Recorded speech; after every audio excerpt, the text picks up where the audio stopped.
vocês que é uma satisfação imensa estar de volta aqui nesta casa. Eu tenho um carinho muito grande por este ambiente aqui e sempre estarei à disposição, obviamente, mas é um privilégio, né, a gente poder estar aqui, um prazer imenso também.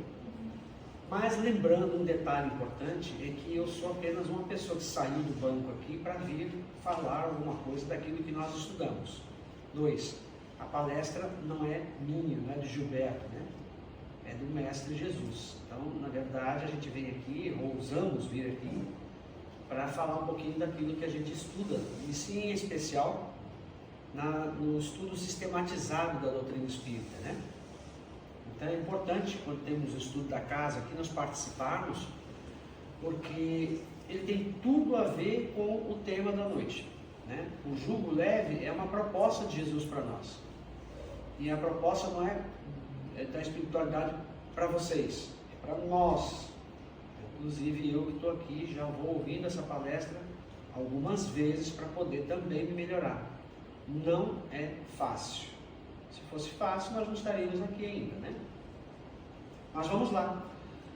O tema de hoje, ele está lá no Evangelho segundo o Espiritismo, capítulo 6, itens 1 e 2. O Cristo Consolador é o capítulo, né? E o tema, o título da palestra é o tema desses itens 1 e 2, o jugo leve. Ontem eu estava com um amigo e ele até comentou, eu pensava que o jugo leve era um julgo, de julgar, de julgamento, e não é isso. Mas ele achava que poderia ser algo nesse sentido, né? E ele falou, olha que legal que eu apareci lá no Bom Pastor, que essa palestra eu fiz ontem no Centro Espírita do Bom Pastor Navegantes. E ele falou, poxa, agora esclareceu bastante para mim o que é essa questão, né? Que Jesus levantou aqui para nós. Na verdade, não levantou, ele propôs. É um ensinamento dele que ele propõe para nós o evangelho dele como nosso guia, norteador. Vamos lá. O que é jugo? E por que nós estamos falando, tentando esmiuçar um pouquinho o que é jugo? Porque Jesus falou disso. Ele falou esse termo, jugo. Por que será, né? Jugo, ele pode ser conhecido no dicionário Priberan, como sendo uma peça de madeira que une dois bois de uma junta, uma canga, junta de bois, parelha de bois. Então, a gente já estudou em livros de história do Brasil, tudo. Antigamente se usava, né, a parelha de bois, ainda pode ser que exista ainda, né? Então ele é um peso, é uma peça pesada que na verdade é uma aparelhagem rústica de madeira que fica no pescoço dos bois e puxa lá um arado, gira um moinho e assim por diante. Também pode ser outra coisa bem diferente. É um símbolo de submissão que consistia numa lança posta horizontalmente sobre duas outras cravadas no solo, como se fosse uma trave provavelmente, né? E sobre o qual os antigos romanos faziam passar os seus inimigos vencidos. Passar por aquela travezinha ali, as pessoas vencidas em batalhas ou coisa do gênero. Ainda pode ser considerado um agente opressivo, que reduz a sujeição, submissão, servidão. Ou seja, pode ser algo opressor, uma opressão. Mas nós vamos entender que tipo de opressão é essa. Porque eu posso oprimir alguém, mas eu posso estar sentindo-me oprimido pelo fato de eu ter feito mal a alguém. Então é uma dor, uma consciência, um peso moral. Então são várias conotações que aí, quando nós estudamos isso na doutrina espírita, à luz da doutrina espírita, é que a gente vai entender melhor. Ela é quem esclarece, conforme o Cristo falou, né, do Consolador que ele prometeu. Ele vem para esclarecer tudo aquilo que eu não posso falar agora, disse ele naquela época. Tudo que eu estou ensinando agora vai ficar guardado por séculos, até que virá no momento que estivermos preparados, vocês estiverem preparados, dizendo Jesus para nós, aí vocês vão entender melhor o porquê eu falei isso aqui. Como a vinda de Jesus não é todo dia que a gente pode estar recebendo Jesus assim encarnado, como ele fez, não dá para ele estar vindo aqui constantemente, né? Vem sem dúvida em espírito, mas naquele formato, todo aquele trabalho que teve, não dá para ficar aí, né? porque Jesus tem, não só o nosso planeta, tem muita coisa para cuidar, né? Então não dá para ficar pegando na mãozinha todos assim, né? Deixou um ensinamento para que nós pudéssemos seguir em frente e darmos os nossos próprios passos com a nossa própria evolução, né? Nós temos que trabalhar por isso. E o tema da noite, né? Ele trata então, como dissemos, de um trecho do Evangelho de Mateus. Foi o que o senhor Allan Kardec pinçou lá da Bíblia, né? Dos Evangelhos do Novo Testamento, obviamente, e pinçou esse trecho aqui porque ele entendeu que aqui existe uma lição moral importantíssima para nós. Na verdade, ela é um suprassumo daquilo que nós podemos fazer para nos desenvolvermos, para crescermos moralmente. Aqui é uma das passagens que traz esse conteúdo, assim, um conteúdo grande, muito grande. Então a nossa pretensão não é esmiuçar a questão em si, né? E jamais tentar ensinar alguma coisa. Nós vamos conhecer esse texto e vermos as avaliações ou as interpretações que a gente pode colher aqui, né? Para podermos trabalhar isso hoje na noite. E longe de esgotar o tema, nós vamos falar só sobre um pontinho nessa imensidão. Vamos lá. O Evangelho de Mateus, no capítulo 11, versículo 28 e 29 e 30, ele diz assim, ó: vinde a mim. Começa dessa forma: vinde a mim. Ora, para uma pessoa dizer vinde a mim, com o conteúdo que tem aqui no texto, nesse pequeno texto, né, esse trecho aqui do Evangelho, ele teve que ter assim muita segurança do que ele fez. E Jesus, sem comentários, é o ser mais seguro que nós podemos conhecer. Ele fala: vinde a mim. Quem? Todos os que estáis cansados e oprimidos, e eu vos aliviarei. Então ele chama essa responsabilidade para ele. Nós vamos entender o porquê ele fala assim. Porque nenhum de nós aqui pode dizer: vinde a mim que eu vou resolver, que eu vou te aliviar. Nós não temos capacidade para isso. E talvez não teremos capacidade por muito tempo ainda, porque somos aprendizes, ainda meros aprendizes. E mesmo em planetas mais superiores, como no caso estamos agora ingressando no mundo de regeneração, mesmo assim, ainda teremos muitos quilômetros, né? Ainda distantes de Jesus. Aliás, nós vamos aprofundar isso, depois a gente vai entender o porquê, esse abismo entre nós e Jesus ainda. Então ele fala: vinde a mim todos os que estáis cansados e oprimidos, e eu vos aliviarei. Diz mais: tomai sobre vós o meu jugo. Aí causa uma confusão, talvez, uma estranheza de nossa parte. Tomai sobre vós o meu jugo. Ora, conhecendo Jesus, coisa ruim ele não iria nos oferecer. Isso é fato. Então, foi justamente esse ponto que me chamou a atenção em fazer essa exposição. Estudar um pouquinho melhor para entender isso. Jesus oferece um jugo, porque na linguagem da época, o jugo era uma coisa, era uma sobrecarga, era um peso. Mas era a linguagem que ele poderia falar na época, que ele poderia comunicar-se bem com as pessoas naquela circunstância. Hoje talvez o termo seria bem mais moderno, mas naquela época o termo mais adequado serviu como ele colocou aqui. Tomai sobre vós o meu jugo e aprendei de mim. Opa, ele está dizendo que ele ensina, ele é professor. Aprendei de mim, que sou manso e humilde de coração. Mais uma grande lição, né? Aprendei de mim, que sou manso e humilde de coração. Nós vamos entender lá na passagem que ele fala que essa humildade, a submissão a Deus, que ele demonstrou a cada minuto da existência dele ali, ele exemplificou, não só ensinou, mas ele testemunhou, ele exemplificou tudo o que ele falou. Que sou manso e humilde de coração, e encontrareis descanso para as vossas almas. Como ele estava falando para pessoas encarnadas, alma. Kardec até já nos ensinou, né? Também completou esse ensinamento. A alma é o espírito encarnado. Até tinha uma criancinha aqui há pouco, estava ali no versinho, recém-chegada, bem-vinda de volta aqui à nossa peregrinação, né? Então, encontrarei descanso para as vossas almas. Significa já aqui. Então ele está dando uma mensagem para nós encarnados. Porque o meu jugo é suave. Uau, o jugo de Jesus é suave. Ou seja, um peso suave.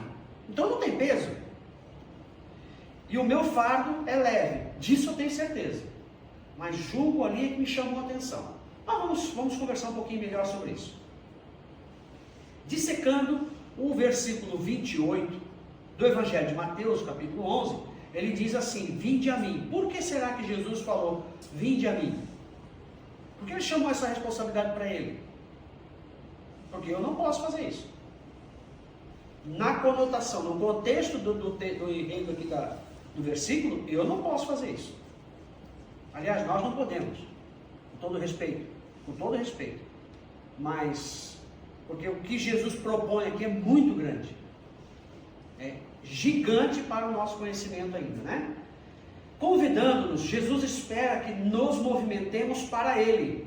Nós temos que ir até Ele, não Ele vir até nós. E muitas vezes nós exigimos que os outros façam, que os outros nos atendam, que os outros nos obedeçam e assim por diante. Nós às vezes terceirizamos a nossa responsabilidade. Não, tu tens que fazer, tu tens que me respeitar. Mas e o meu respeito para com você? Não funciona assim.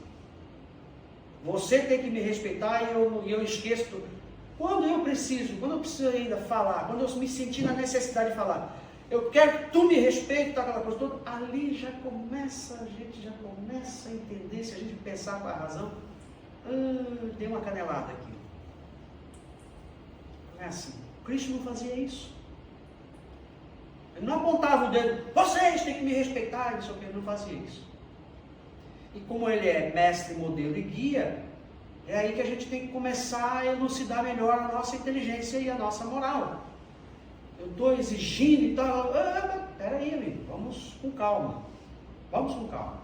Mas ele diz então, convidando-nos, Jesus espera que nos movimentemos para Ele pelo nosso livre-arbítrio. Então nós é que temos que procurar esse conhecimento, nós é que temos que procurar esse bálsamo que Ele oferece. Ele não vai ficar espargindo isso aí. Tu não quer? Eu sei que tu não quer, mas pega aqui para ti. Não, ele não vai fazer isso.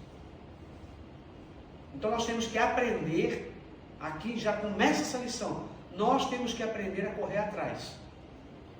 Não espere que o mundo vá levar a solução para ti. Corra tu atrás da solução que tu espera, que tu quer.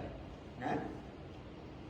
Disse-lhe Jesus, ou seja, dizendo a Tomé, ele disse assim, eu sou, olha só, eu sou o caminho, a verdade e a vida. Ninguém vem ao Pai senão por mim.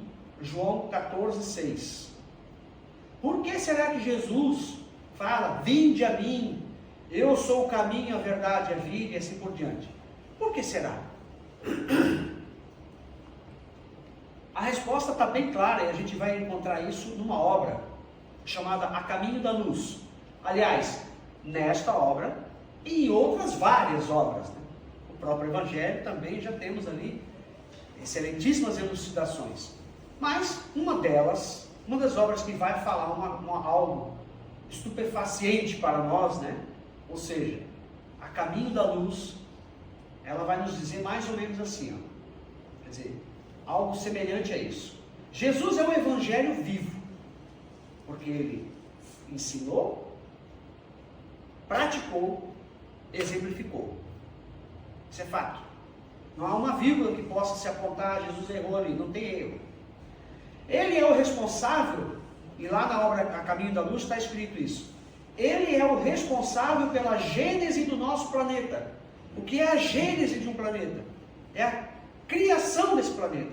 Ele é o co-criador de Deus, que co-criou, ou seja, que manipulou, de certa forma, de uma forma que nós ainda não compreendemos, a matéria e criou esse planeta que nós estamos agora pisando aqui em solo firme e respirando esse ar puro. Diga-se de passagem, deu até inteligência para os meninos que fizeram aquilo ali. Bem-aventurado seja o Carrier, que fez o ar-condicionado, né? Então ele é o responsável pela gênese do nosso planeta, sendo angélico, desde antes da Terra existir. Já era angélico, está lá. Emmanuel que redigiu na lavra do senhor Francisco Chico Cândido Xavier, né?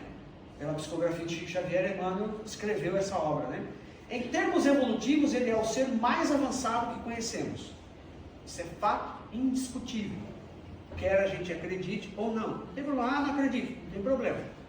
Ele é. Então é por isso que ele fala, vinde a mim. Porque ele tem propriedade, ele tem capacidade muito mais do que nós imaginamos para isso. Então nós estamos... É muito legal quando a gente encontra uma pessoa que a gente considera mais inteligente do que nós, ficamos ali, né? Vidrados ali. Vamos dar um exemplo?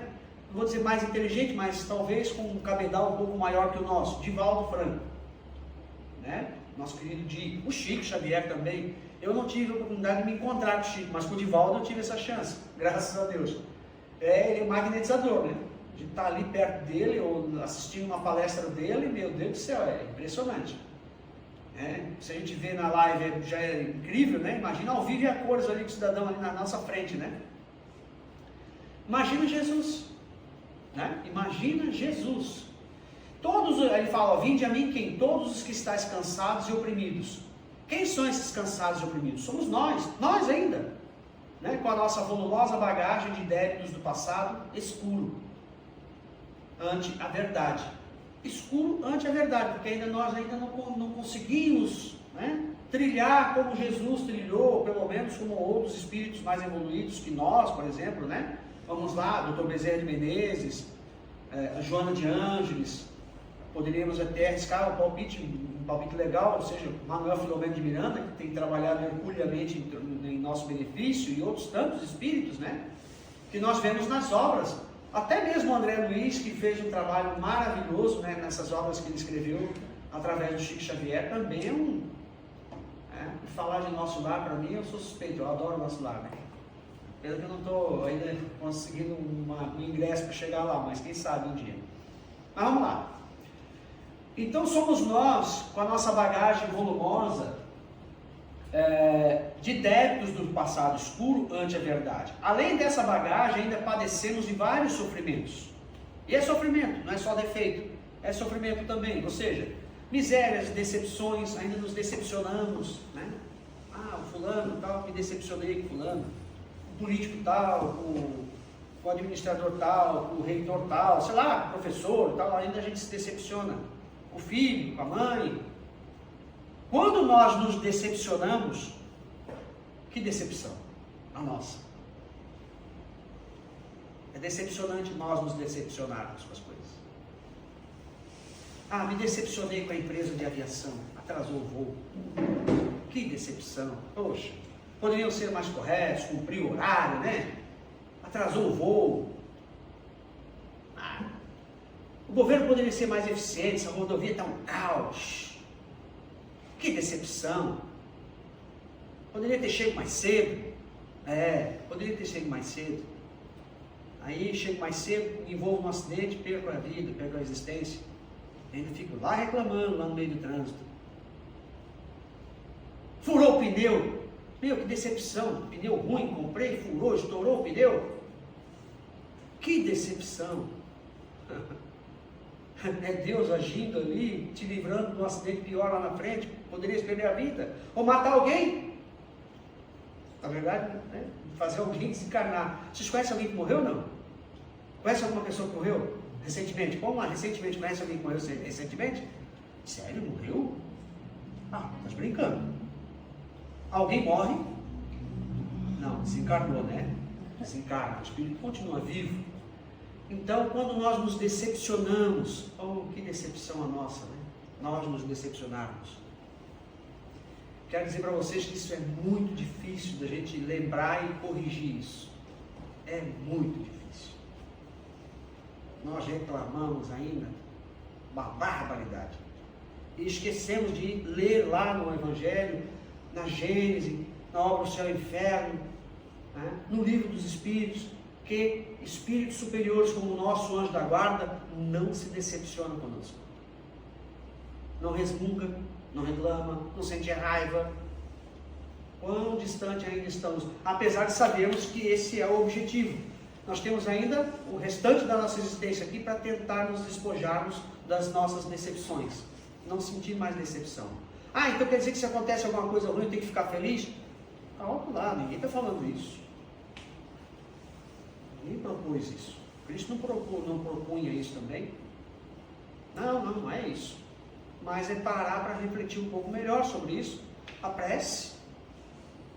Parar para pelo menos ficar em silêncio, um silêncio fecundo. Ao invés de resmungar, reclamar, segura.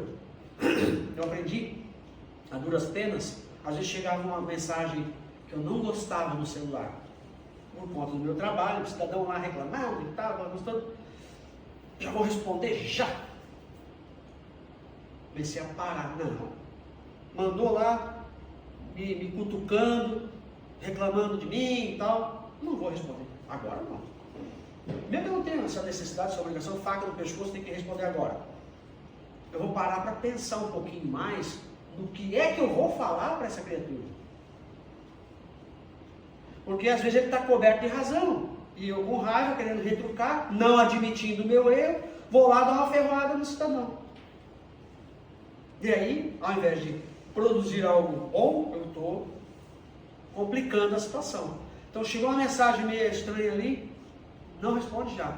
Vou parar, calma, tomo um cafezinho, né? Vou pensar melhor, mais tarde, à noite, amanhã, aí com mais, né, sobriedade. Poxa, me perdoa, eu errei mesmo e tal. Ou, olha, sabe o que é? Eu vou te explicar, isso aí não é isso que você está pensando, é aquilo. Ah, é isso? Ah, então desculpa. Pô, pensei que era tal coisa. Eu pensei que era julgo. Não, é julgo. Ah, beleza, agora entendi. Desculpa. Pronto. Pensando com mais calma, eu resolvi o problema. Ao invés de criar um pior. O quê? Quem é estúpido? Está me xingando aí? Tá louco? Não. Não dá certo isso. É muito difícil nós lembrarmos. Agora eu estou levando isso, tentando levar isso por hábito. Pensa que é fácil? Não é fácil. Então nós somos assim, ó.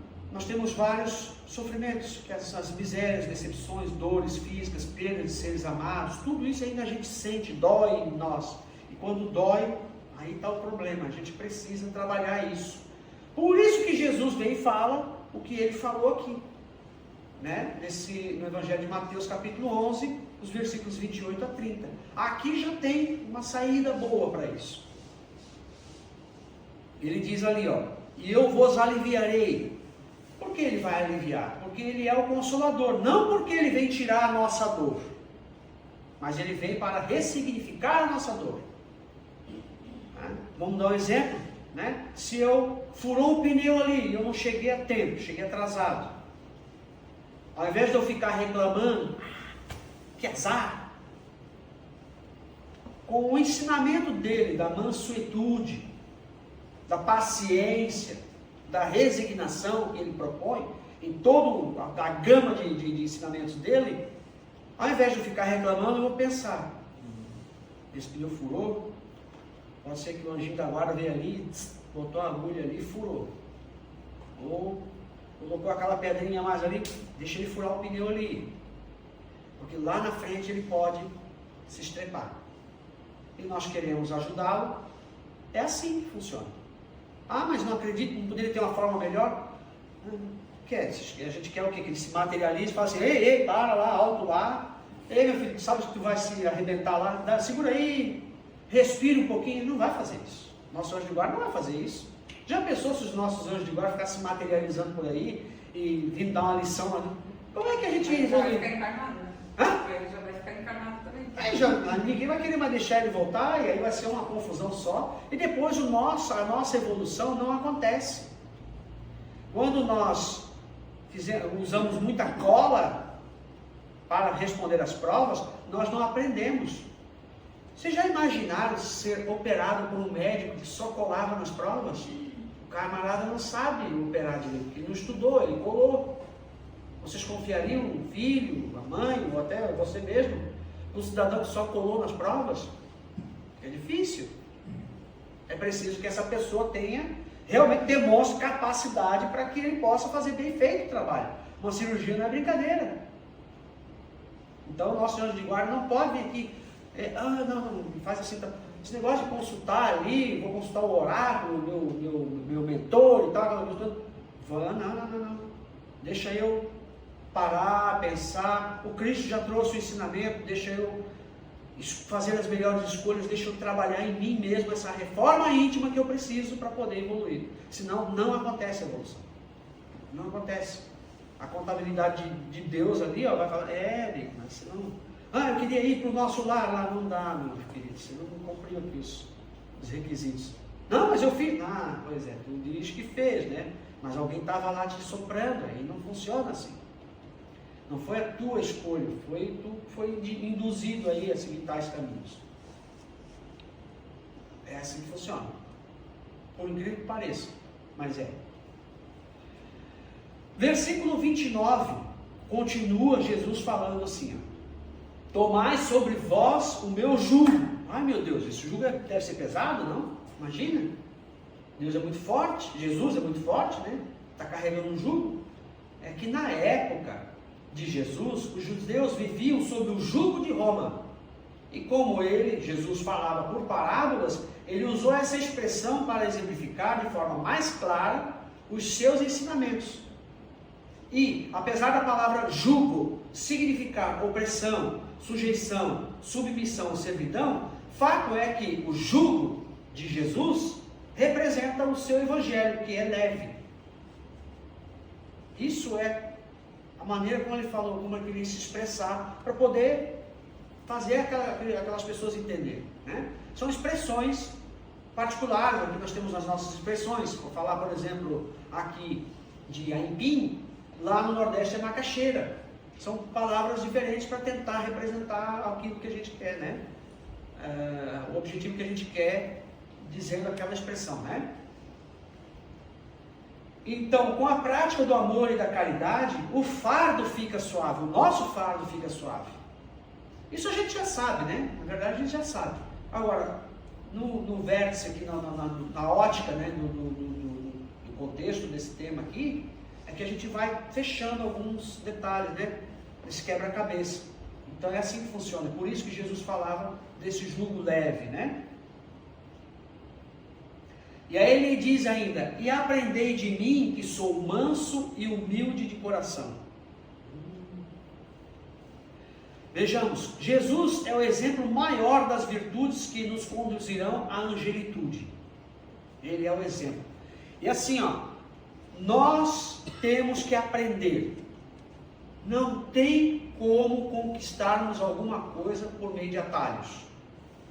Nós temos que trabalhar para alcançar. Quando nós fizemos um erro, né, é considerado um erro, se você analisar as leis morais, que já está lá depois da segunda parte, depois da metade do livro dos Espíritos, tem lá as leis morais. Uma delas é a lei do trabalho. Então assim, você só vai evoluir se você trabalhar por isso. Se você achar que os outros têm que fazer por você, se você achar que é obrigação dos outros te dar assistência ou exigir assistencialismo dos outros, pelo menos nesse sentido, não digo as pessoas que têm alguma necessidade especial, que não têm condições de entender bem, não têm intelectualidade desenvolvida, por alguma sequela, algum problema físico, etc., está espiando talvez alguma coisa, nunca se sabe, mas não tem desculpa. Você tem que trabalhar por isso. Não adianta querer exigir do outro que o outro faça por você. É um tremendo erro. Porque quando nós nos acostumamos com o assistencialismo, no plano espiritual, a gente vai ter que aprender na marra e da pior forma que o assistencialismo não funciona. Não dá certo. Pelo menos nesse contexto que a gente está colocando aqui. Nós não vamos ganhar qualidade, elevação moral sem trabalharmos por isso. Esquece. Não tem outra forma. Ou nós lutamos pelo nosso aperfeiçoamento, ou a coisa não vai acontecer. E não adianta chorar depois. Ah, mas Deus tinha que me ajudar, o Cristo tinha que me ajudar, o meu pai tinha que me ajudar, não sei o que e tal. Coisas que você tem o dever, só você pode fazer, não rola.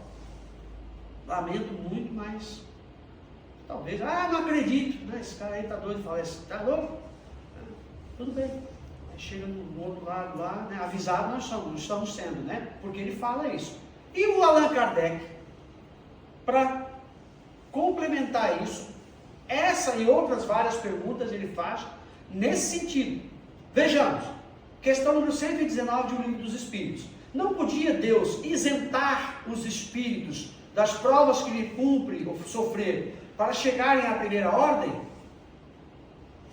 Então significa não tem como ter uma malandragemzinha aí de eu passar por trás ali da catraca, por baixo da catraca, alguma coisa, não tem como ter uma malandragemzinha aí para eu dar uns saltos quânticos aí sem fazer muita força? Resposta dos espíritos para nós. Se Deus os houvesse criado perfeitos, nenhum mérito teriam para gozar dos benefícios dessa perfeição. Onde estaria o merecimento sem a luta? Então, vamos ter que arregaçar as mangas. Arregaçar aqui também a minha, para ver se eu consigo já acordar para realizar. Porque eu penso que a palestra para vocês é para mim também, né?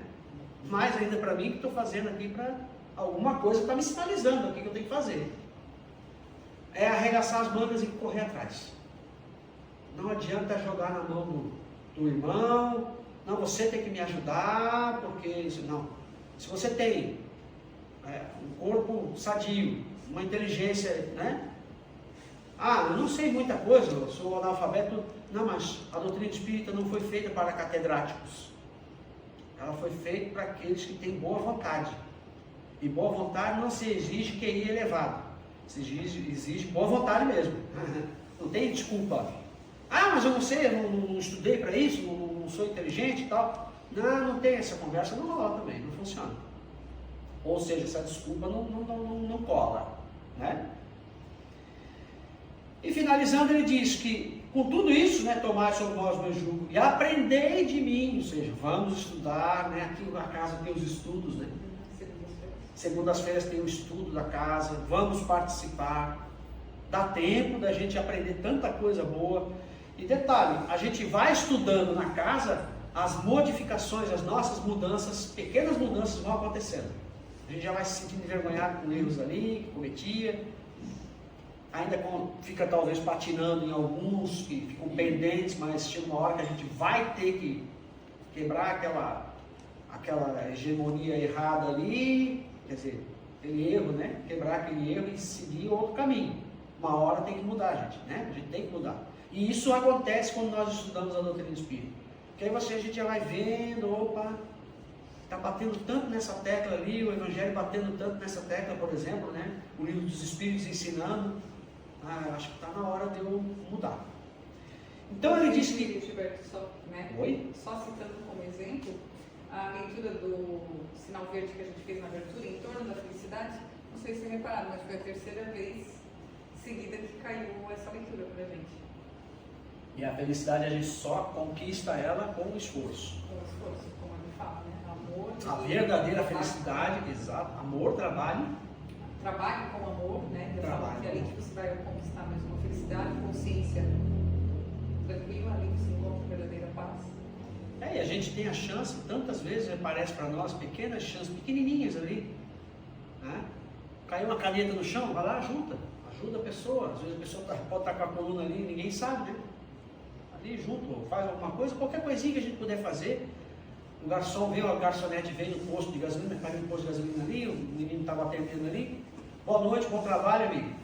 Boa noite, um bom trabalho, um cumprimento, um sorriso, tudo. Já, final do expediente, já é alguma coisa. Nós temos a oportunidade de nos melhorarmos Aqui hoje, nesse exato momento, já fazendo uma prece pelo próximo que está aqui do nosso lado, a gente não sabe se tem alguém aqui, nesta assembleia de encarnados, a gente não sabe se tem alguém com o coração partido aqui. Porque às vezes tem um ente querido enfermo, gravemente enfermo, e a gente está vindo aqui rogar a Deus para que alivie a dor da criatura, né, do nosso irmão. A gente não sabe. Ou eu mesmo, uma pessoa mesmo pode estar com algum problema, às vezes problema financeiro, um problema em casa, com a família, um filho, alguma coisa. Só o fato de nós estarmos aqui vibrando, orando, vamos orar pelo próximo, né? Já é alguma coisa. Aqueles que desencarnaram recentemente, assim vai, né?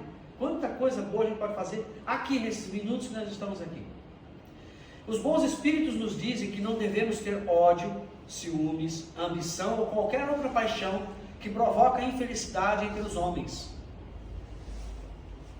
O texto está bonitinho aqui, o problema é praticar isso, né? Ciúmes, ódio. Nós temos um país dividido, né? Meio a meio, um ódio aí, cravado, né? Nós temos que nos desvencilhar disso. Tanta notícia e tal, e parece uma chuva, uma tempestade de notícias que se enrola para lá e para cá, e a gente lá torcendo pela desgraça de um, torcendo para que um outro morra, para que aconteça uma doença no outro, e tal, porque é meu adversário em certas áreas aí, né? Gente, isso aí já era. Se nós continuarmos assim, é o que as trevas, que já estão sabendo que a batalha está perdida, as trevas hoje estão trabalhando somente por um objetivo mais claro, mais pontual. Eles sabem, o pessoal das trevas, infelizmente, sabe que nós estamos em pleno processo de regeneração, que eles querem levar a maior quantidade de nós aqui que estamos tentando nos aperfeiçoar, levar-nos para o buraco. Ah, não, mas eu estou indo lá no centro espírita, tal, isso não vai acontecer comigo. Mas aí quando eu assisto a televisão, vejo as notícias, tem que se ferrar mesmo, não sei o que, tal, aquele não corrupto, tem que morrer, não sei o que, papá. Aí nós estamos acelerando o nosso buraco, né? O processo para afundarmos no nosso próprio buraco, na nossa própria cova. Apenas o amor, através da prática do bem, é capaz de nos levar para a suprema felicidade. Amor pela prática do bem. Amor acontece pela prática do bem, repetindo. Então, tratar bem as pessoas, começar a se habituar sobre isso, ou seja, de tratar melhor as pessoas, não responder mal às pessoas. A dica que eu dei do WhatsApp ali, parece que pode servir para outras coisas. Recebi uma coisa, esquentou meu sangue. Para, desliga aquilo ali, ou muda a sintonia daquilo. Dá um tempo. Não responde na hora. Já é um passo. Aí você vai evoluir para outro passo. No trânsito, alguém te xingou. Já cala a boca ali, fica na tua. Porque para mim ainda assim é muito difícil entender que eu serei o vitorioso, mesmo sendo extremamente humilhado por outras pessoas. Se eu ficar calado, se eu não falar, não responder, não resmungar, e tentar manter a minha cabeça ali, sem me envolver naquela mágoa ali, naquele ódio, mesmo sendo tremendamente humilhado. Aí o pessoal começa a brincar, né, tirar sarro, por exemplo, que eu sou torcedor do Palmeiras, né? E aí eles falam, o Timeco aí, ó, perdeu mais uma, não ganhou isso e tal. Deixa à vontade. Assim, eu não nego que eu sou torcedor do Palmeiras, eu não vou negar isso. E vão lá e tiram sarro mesmo, assim, seu Timeco e tal. Eu até gosto de deixar eles chicotear. Porque ali eles não sabem, eu estou aprendendo a suportar. Porque o Cristo suportou o Calvário sem reclamar, sem resmungar. E quem é que está dando essa lição aqui para nós hoje? É o Cristo, né? Então são métodos, às vezes meio rústicos, meio malucos talvez, na visão de alguns, mas são coisas que funcionam. Eu assisti uma vez um filme do Hancock, com Will Smith.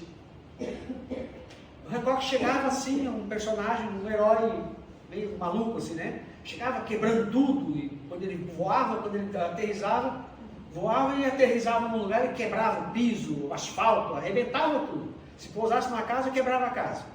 Só que um amigo dele, um amigo que ele conheceu, ensinou ele e falou assim: ó, cara, tu é muito bruto, tu não tem uma linguagem polida, nada, tu é muito maluco.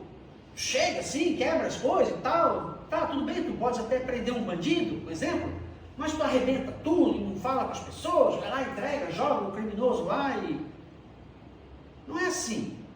Pega pelo menos os policiais que estão trabalhando ali, fala para eles, bom trabalho, seja educado pelo menos, pois aquilo bateu na minha cabeça como uma marreta. Todas as vezes que eu vou num restaurante, num posto de gasolina, numa papelaria, qualquer lugar, bom trabalho. Mas de coração. No começo foi meio mecânico, né? Bom trabalho. Agora não. Bom trabalho. Por quê? Um hospital funciona, as salas de cirurgia funcionam sem o pessoal da limpeza? Hã? Arrisquem dizer que funciona sem o pessoal da limpeza. Não, não funciona. Sala imunda para operar, eu não entro, né? Nem entro. Já vou reclamar. Então assim, ó, o pessoal da limpeza, os garçons, os garçonetes, o pessoal que está ali ó, no trabalho que a gente pensa que é pequeno, que é um trabalho inferior, não, ele não é inferior. Ele é tão primordial e sem eles a coisa não acontece. Sem garçom, minha gente, não rola também, não funciona. Sem o pessoal que está ali no posto de gasolina e tal, é tão estranho quando a gente viaja para fora aí, tem que ir lá botar a própria gasolina. Aqui não, aqui a gente tem funcionário trabalhando, vai lá, atende tudo, nos ajuda. Pega uma pessoa idosa, bem idosa ali para colocar um combustível ali, ela não vai conseguir manejar aquilo, é capaz de ainda provocar um acidente. Tem gente trabalhando ali que ajuda a gente a colocar o combustível no carro. Bom trabalho, uma boa noite, ou bom descanso, já estou terminando o expediente, bom descanso para você. Né? Como é importante a gente, essa palavra de carinho, de afeto, porque, olha só, apenas o amor, através da prática do bem, é que é capaz de nos levar à suprema felicidade. É o alívio que Jesus nos colocou. É isso.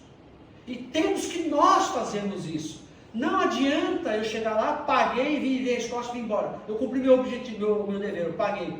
Não, aí eu estou sendo seco, duro, não funciona assim. A gente precisa humanizar os nossos relacionamentos, né? Ser mais humano com todas as pessoas. E ainda, o amor aos bens terrenos é outro problema, né? Ele constitui um dos mais fortes óbices ao vosso adiantamento moral e espiritual, conforme está lá no Evangelho, segundo o Espiritismo, capítulo 16, item 14. O amor aos bens terrenos, esse apego à materialidade ainda também é um tremendo entrave. Só que isso é um capítulo para se estudar em uma outra ocasião, né? Porque o nosso tempo aqui, o tempo urge. Então, por que Jesus falava, né, que o meu jugo é suave e o meu fardo é leve? Explicações simples. Diferente de nós, o jugo a que Jesus lhe atribuía é o Evangelho. Que mais? Pelo Espiritismo, olha só, o Consolador prometido, né? Pelo Espiritismo conhecemos a imortalidade da alma, a reencarnação e as chances que temos de corrigir nossos erros e de progredir. Então aí a gente vai entender que a gente está numa nova encarnação, estudando a doutrina espírita, e aqui é mais uma chance que eu tenho de me corrigir. Por que isso é importante? Porque tem pessoas que não acreditam na reencarnação. Não acreditam. Mas nós temos a felicidade de saber que nós estamos numa reencarnação. E saber o objetivo dela. Para que eu estou aqui? É para evoluir. Como? Trabalhando. Como? Praticando o amor. Que aí eu vou conhecer a suprema felicidade.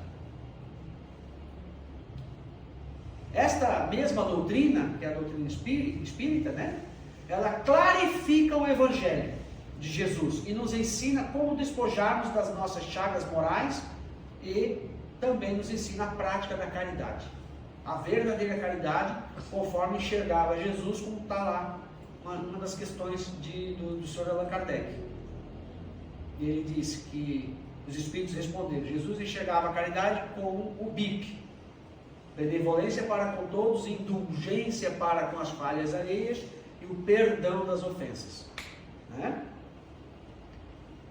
Os resultados, né, com esse estudo, e principalmente o estudo numa casa espírita, que é fantástico, os resultados nós poderemos constatar nos próprios testemunhos dos espíritos, nos nossos também, né? Os testemunhos dos espíritos nas obras básicas, temos lá a obra no céu e no inferno, que dá do meio para frente daquela obra ali, tem os relatos dos espíritos. Estamos justo estudando aí. Então, ali constam os relatos daqueles que estão numa condição melhor, por quê? Porque viveram bem, aproveitaram bem a encarnação. Ah, eu estou mais ou menos aqui. É porque deixaram assim, meio, né? No piloto automático. Não fizeram mal, mas também não fizeram bem o que poderiam fazer. Chega lá, há uma contabilidade. Ah, mas eu vivia bem, eu vivia tranquilo, ó, eu não incomodava ninguém, vivia na minha casa, não quis ter filho por uma opção e tal, não quis ter marido, mulher e tal, ficava no meu cantinho. Ou vivia com meus filhos e tal, mas o resto da família eu não queria saber, assim, porque, né, eles eram muito xarope, assim e tal, mas ficava lá no meu cantinho e não fazia nada, assim, nem de bem e nem de mal. Lá também tem situações semelhantes a essa. Não vou dizer exatamente, mas tem coisas que, pessoas que passaram assim no 0 a 0. E também aqueles que estavam padecendo, por quê? Eram boêmios, com bebidas, drogas, etc. Tudo em excesso, né? Os excessos, os delitos e assim por diante. Estavam no outro lado sofrendo, né? Jesus cita: sou manso e humilde de coração. Esse ponto é crucial para nós também. Ser manso e humilde de coração. Pelo exemplo dele, ele nos convida a sermos humildes, pacíficos e bons, abertos aos seus ensinamentos morais. Essa humildade é reconhecer que ele pode nos ensinar. E fazendo o que ele nos ensina, mesmo que o mundo faça chacota na nossa cara, mesmo que o mundo nos considere malucos, porém, quando nós entendermos, né, essa mensagem aqui e praticarmos, Saulo de Tarso virou a chave. Foi apedrejado até mesmo pelos amigos dele lá, os doutores da lei. Mas ele seguiu o caminho certo. E o resultado todos nós sabemos. Então, o mundo pode tentar ridicularizar aquilo que nós fizemos. A nossa cara é espírita e coisa... Não.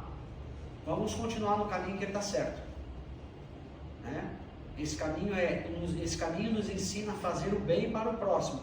Vamos praticar o bem. Não vamos deixar de fazer. Muito pelo contrário, vamos aí que nós vamos praticar o bem. Quando que a gente pratica o bem? Quando recebemos também as ofensas do pessoal, das pessoas que nos criticam por ser espíritas, e nós não retrucamos, não devolvemos dados deletérios para essas pessoas e assim por diante, né?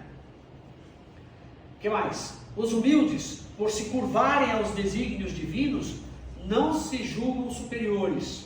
Não somos melhores porque somos espíritas também, né?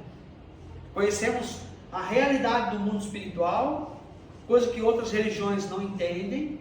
Tem uma amiga que é evangélica, ela não entende isso, ela não acredita que haja reencarnação e coisa do gênero, né? O plano espiritual mesmo para ela, não, Deus não existe, é céu ou inferno. Entendeu? Morreu, vai esperar para a ressurreição. Entendeu? Então nós não somos melhores só porque a gente sabe que não é bem assim que funciona. Não somos melhores que isso. Muito pelo contrário. O Cristo é o melhor, mas ele se colocou e ele disse: quer ser melhor? Seja o menor. Então essa é a lição dele.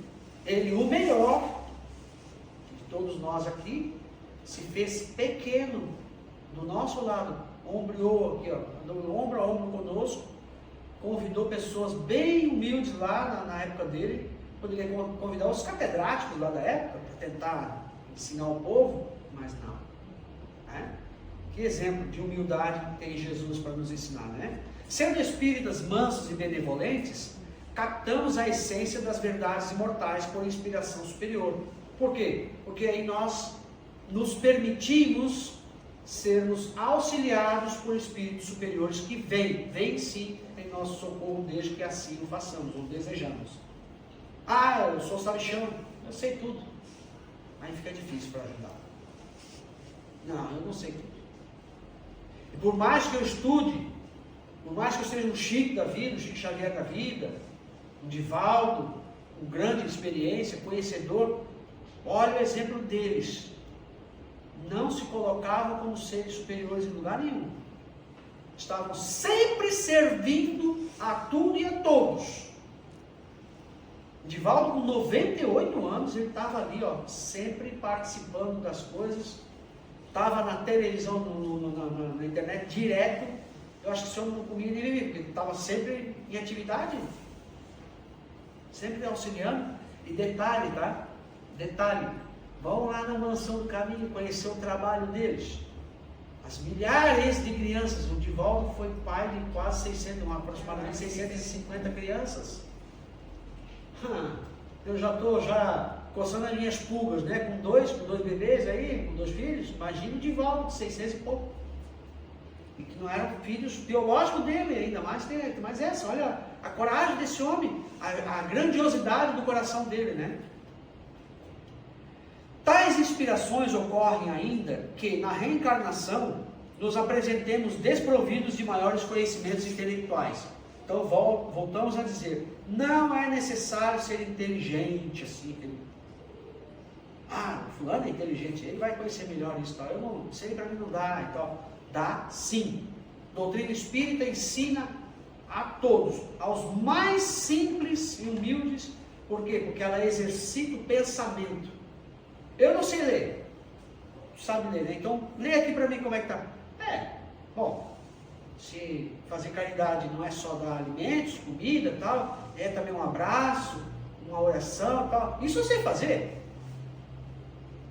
Então não é para quem tem dinheiro, quem é inteligente e tal, não é assim, né? Não menosprezando as pessoas que lutam pelo seu desenvolvimento intelectual, muito pelo contrário. E para finalizar, né? Estou só conferindo o horário ali, porque fica chato também passar muito da hora. Uma mensagem de um amigo maravilhoso. Vocês vão gostar depois de saber quem é ele, né? Alguns já devem saber. No Evangelho capítulo 6, item 7, ele diz assim: sou o grande médico das almas, e venho trazer-vos o remédio que vos há de curar. Os fracos, os sofredores e os enfermos são os meus filhos prediletos. Venho salvá-los. Vinde, pois, a mim, vós que sofreis e vos achais oprimidos, e sereis aliviados e consolados. Não busquei alhures ou em outros lugares a força e a consolação, pois que o mundo é impotente para dá-las. Deus dirige um supremo apelo aos vossos corações por meio do Espiritismo. Escutai-o. Extirpados sejam de vossas almas doloridas a impiedade, a mentira, o erro, a incredulidade. São monstros que sugam o vosso mais puro sangue e que vos abrem chagas quase sempre mortais. Que no futuro, humildes e submissos ao Criador, pratiqueis a sua lei divina. Amai e orai. Sede dóceis aos Espíritos do Senhor. Invocai-o no fundo de vossos corações. Ele, então, vos enviará o seu Filho bem-amado, para vos instruir e dizer estas boas palavras: eis-me aqui, venho até vós, porque me chamastes. O Espírito de Verdade, Bordeaux, 1861. Assim a gente encerra a exposição da noite. Gratidão pelo convite da casa, e estarei sempre aqui quando chamar. Muito obrigado.